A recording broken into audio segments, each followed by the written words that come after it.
Hi, this is Mike from Mike's Unboxing Reviews and How To, and on today's video I'm going to take a look at a new NVMe drive from the people over at Orico. This is the IG740 Pro Industry Grade NVMe.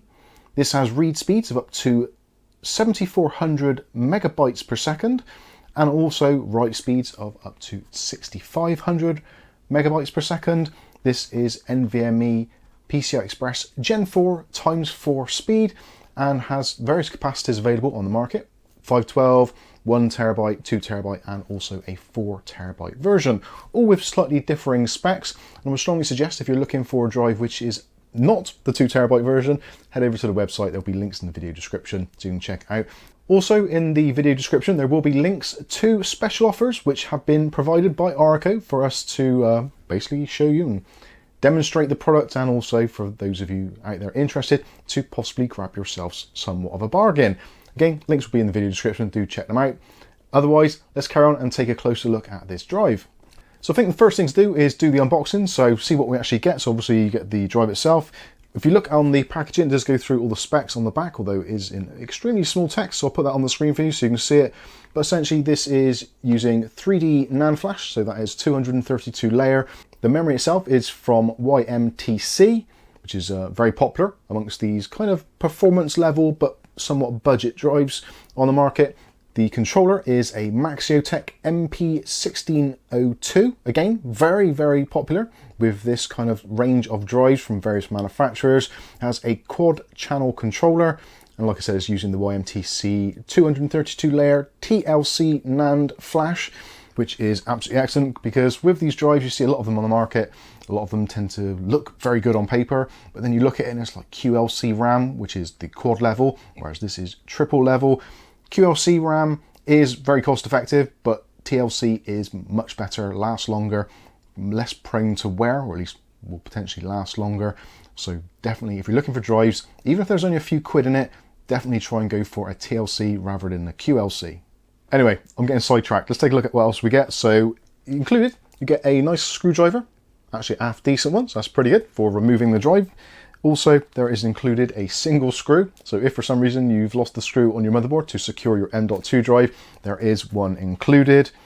Obviously, you get the drive itself, which is actually a very nice looking drive, and also has a nice graphene thermal pad on the top, so that can go straight in. Don't remove that, it's actually beneficial to the drive.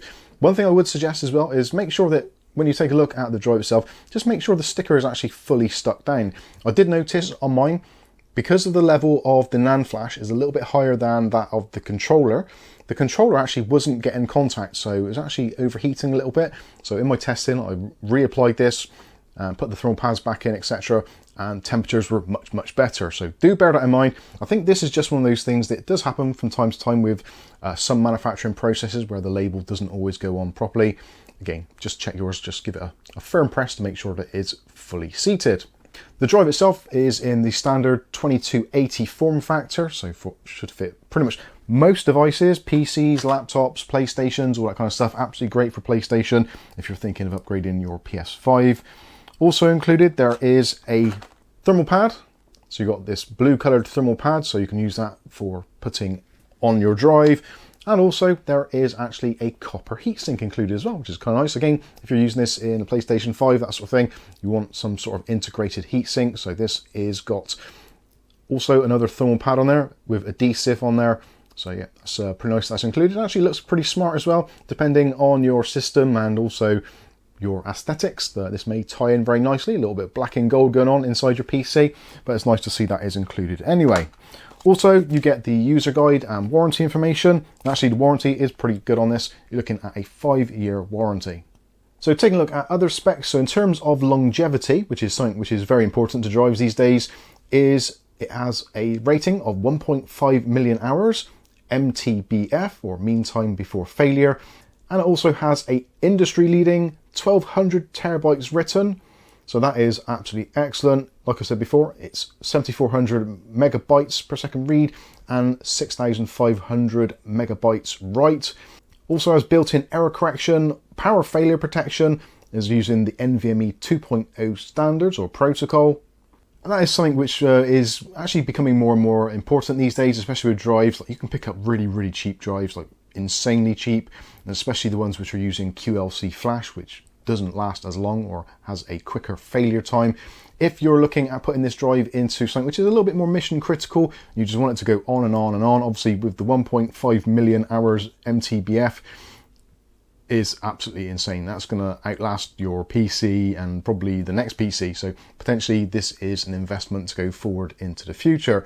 Now, in terms of the specifications and also my own personal testing here, I've actually failed to get it to meet the actual speeds in both the read and the write, although saying that, it was very, very close indeed. So if we look at our basic tests here in Crystal Diskmark, as we can see in the reads, we've got 7,313.99 megabytes per second, and with the writes we've got a little bit of a disappointing figure there at just under 6,000 megabytes per second.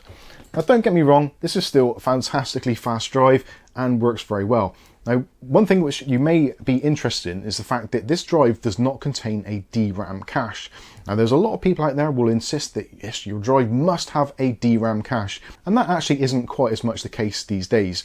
With the new technology, such as the kind of quasi SLC caching and also host buffer memory, which will take around about 64 megabytes of your system's actual RAM and will use that as a temporary buffer should things get slightly out of hand. Now, depending on the size of your drive you get, when it comes to the kind of pseudo cache using the SLC, this will take up to around about 30% of the drive. So if you've got a 2 terabyte model such as this, you can transfer anywhere up to around about 600 gigabytes of data in one big chunk before the drive will start slowing down in any noticeable way.